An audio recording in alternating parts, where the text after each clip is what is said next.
C'est avec énormément de plaisir qu'on reçoit aujourd'hui à l'émission Nul s'y découvert un ami à moi, un leitmotiv, une source d'inspiration pour moi, mon ami Alexandre Poitras. Salut Alexandre, ça va bien Alexandre? Salut Michel, ça va bien toi? Absolument. Alexandre, il y a du changement dans ta vie, mais on aura l'occasion d'en parler un peu plus loin dans le cadre de cette entrevue. J'aimerais ça qu'on parle surtout de Alexandre Poitras qui retourne au droit Oui. avec le bureau d'avocat Alpin Gauthier. Oui. Oui, ben garde, j'ai fait mes études en droit, puis j'ai été reçu en 98. J'ai pratiqué pendant 2 ans. Puis suite à ça, j'avais eu l'opportunité de devenir directeur d'une fondation. Donc pendant 10 ans, 11 ans, j'ai fait ce métier-là, d'être directeur général d'une fondation pour la recherche sur la moelle épinière. Et tout dernièrement, Michel, bien, j'ai décidé de passer le flambeau, comme on dit, et de revenir à nos amours, c'est-à-dire de repratiquer le droit. Et oui, effectivement, c'est ce que je vais faire avec le cabinet Alpin Gauthier. Je vais, dans le fond, pratiquer les domaines, défendre les gens. Très spécifique, quelque chose de Oui, bien accident de spécifique. la route, OK. accident de la route, accident de travail, responsabilité médicale. OK. C'est ce que je vais faire. Et il y a Attitude de Poitiers. J'aime beaucoup le nom, Ouais. le trademark marketing Attitude de Poitiers, où tu vas donner des conférences. Mais ça, c'est pas nouveau parce que tu en as déjà donné dans le passé. Oui, mais là, je vais en faire de mon métier OK. parce que je veux devenir ou je vais être conférencier professionnel. Comme je t'avais déjà expliqué, ce que je veux faire, dans le fond, c'est inspirer, motiver les gens, leur démontrer que peu importe ce qui t'arrive dans la vie, tout est possible. Si on regarde, c'est un livre que je vous invite à lire, soit dit en passant, j'ai eu l'occasion de le lire à peu près 2 fois. Je connais des passages par cœur, faut-il le mentionner. Tout d'abord, j'aimerais ça qu'on parle. Il est arrivé plein de choses ce 14 mars 1987. Tout d'abord, et j'aimerais que tu me parles de ça, ta grand-mère, tu portes toujours ta chaîne dans le cou Ouais. avec ton crucifix. Pour la première fois, tu oublies de la porter, tu la laisses après le crochet dans le vestiaire. Ouais. Arrive ce fameux accident-là. Ta mère aussi, qui n'a pas l'habitude de consulter des tireuses de cartes, qui consulte une tireuse de cartes, qui lui annonce quelque chose de terrible. Ouais. J'aimerais ça qu'on élabore là-dessus. Ben, regarde, comme tu disais, l'accident est arrivé le 14 mars 87. Puis il y a plein de signes, dans le fond, qui sont arrivés pour faire en sorte, tu parlais de ma mère. D'habitude, elle est à tous les matchs. Et cette journée-là, sans savoir pourquoi, je lui dis, Maman, si tu viens me voir jouer, je joue pas. Fait qu'elle dit, Alexandre, pourquoi tu me dis ça? D'habitude, je suis toujours à tes parties de hockey. Puis là, tu me dis de ne pas y aller. Je dis, garde, Maman, si tu viens me voir jouer, je joue pas. Fait qu'elle est débarquée du véhicule, elle est restée à la maison. Aujourd'hui, quand je regarde ça, Michel, c'est sûr que j'en suis plus conscient ou ce que je vois, la raison pour laquelle que je l'ai empêchée de venir. Tu lui as c'est évité, pas- oui. Exactement. Dans le fond, c'est que je voulais qu'elle ne soit pas témoin de cet accident-là et qu'elle reste avec les images terribles de ce qui m'est arrivé. Donc, d'une certaine façon, moi, je vois ça comme un peu la prémonition que je l'ai empêché de venir. Tu me parlais tantôt de ma chaîne, que garde jamais j'enlevais ma chaîne porte-bonheur. Puis cette journée-là, sans savoir pourquoi, j'ai enlevé ma chaîne, puis je l'ai accrochée. Puis j'ai embarqué sur la patinoire, puis... Et c'était même pas ton tour à sauter sa patinoire. non, c'est ça. C'est incroyable. Ben, garde, moi, je crois beaucoup au destin, Michel. Puis c'est ce qui est arrivé. J'ai essayé, comme je te dis, comme je te racontais tantôt, le tournoi commençait, c'était un jeudi soir.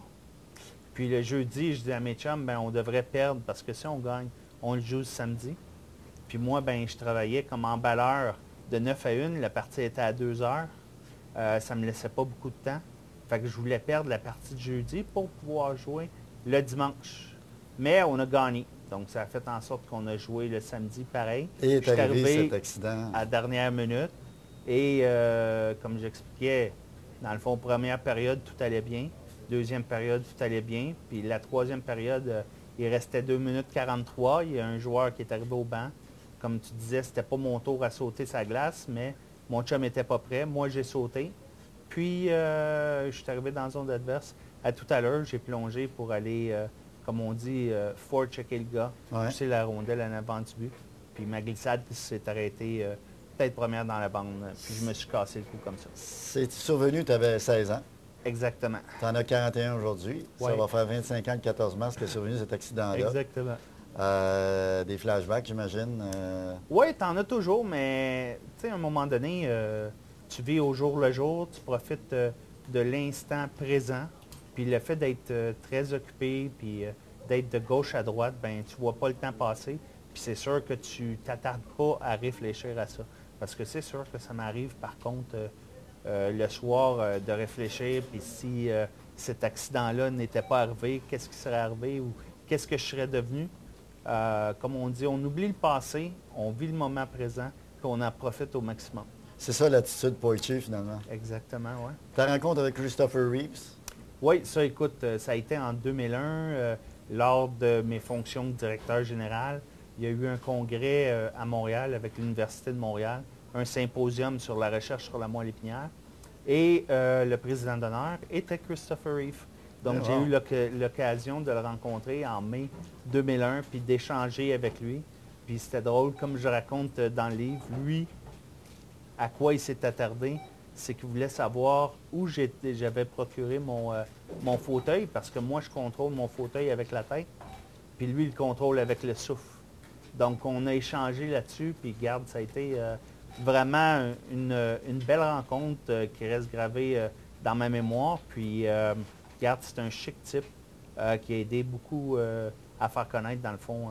Qui a aidé beaucoup la cause? Oui, qu'est-ce que c'était la recherche sur la moelle épinière. Tu as fait énormément, beaucoup pour faire connaître la recherche à moelle épinière. Oui. Maintenant, c'est comme si c'était à ton compte, finalement. Oui. Mais il y a une entreprise qui s'occupe pour les conférences. C'est important de le mentionner. Effectivement, je ne travaillerai pas seul. Dans le fond, pour les conférences, je me suis affilié avec le bureau de conférenciers Mosaïque, avec France, qui, elle, son rôle va être de promouvoir effectivement ma conférence, l'attitude poachée, pour faire en sorte qu'on puisse effectivement aller rencontrer le plus de compagnies, plus d'écoles, plus d'associations, pour passer le bon message de positivisme, de motivation et d'inspiration, dans le fond. Et Poitiers, tu es en train de jouer avec les lettres, on ne va pas dévoiler le punch, non, mais tu as déjà une bonne idée. P pour? Ben, ça serait pour la persévérance. O?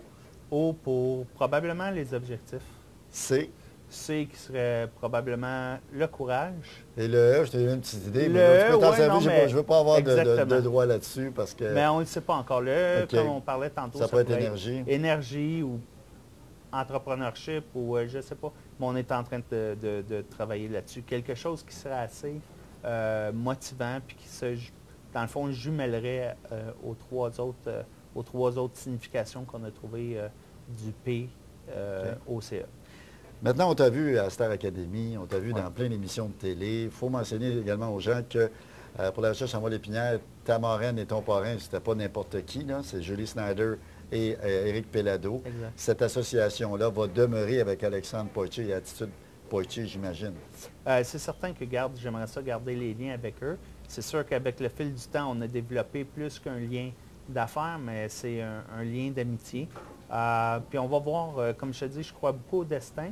Les conférences devraient développer énormément. Puis j'espère, dans le fond, je ne vais même pas dire j'espère, c'est que je vais faire en sorte qu'une bonne journée, l'an prochain, peut-être faire une conférence publique où j'aurai l'opportunité d'inviter toutes mes connaissances et mes contacts à cette conférence-là, dont toi, mon cher Michel. T'es bien gentil, Alexandre. Ta conférence dure combien de temps? Écoute, ça va dépendre, mais je te dirais que c'est un peu comme les autres, 45 minutes, 1 heure, 1h15, 1h30, tout dépendant de la demande du client. Tu es très à l'aise dans ce rôle-là, je veux dire. Tu n'es pas mal à l'aise de parler de ton accident, t'es pas... Tu sais, ça t'arrive-tu des fois de rêver que tu cours dans des champs? Ça t'arrive-tu de... Écoute, c'est arrivé plutôt dans le passé. Ça arrive encore aujourd'hui. Mais de la façon que je vois ça, Michel, c'est plus que tu as une mission, un peu comme on a marqué sur le titre du livre qu'on a trouvé, Alexandre Poitiers, le messager de l'espoir. C'est de donner espoir aux gens, dans le fond, qu'il y a toujours une possibilité, qu'il y a toujours une solution à toute épreuve. Il faut juste y croire, il faut juste avoir confiance en soi.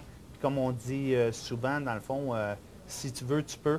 Bien, c'est ce qu'on va transmettre comme message. C'est très, très bel exemple pour les gens qui nous écoutent à la maison, de jamais lâcher prise, peu importe les situations.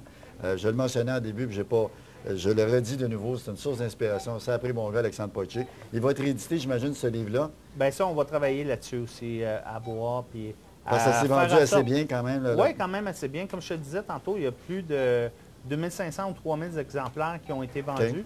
Puis dans l'éventuel, en faisant les conférences et tout ça, c'est certain que je voudrais, dans le fond, peut-être faire en sorte qu'on puisse le retrouver encore un peu partout dans les différentes librairies ici au Québec. Chez Archambault, sûrement. Oui, sûrement. Hey, Alexandre Poitier, merci beaucoup encore une fois. Merci d'avoir pris la peine de te déplacer. Merci de ta patience et merci d'être dans ma vie, Alexandre Poitier.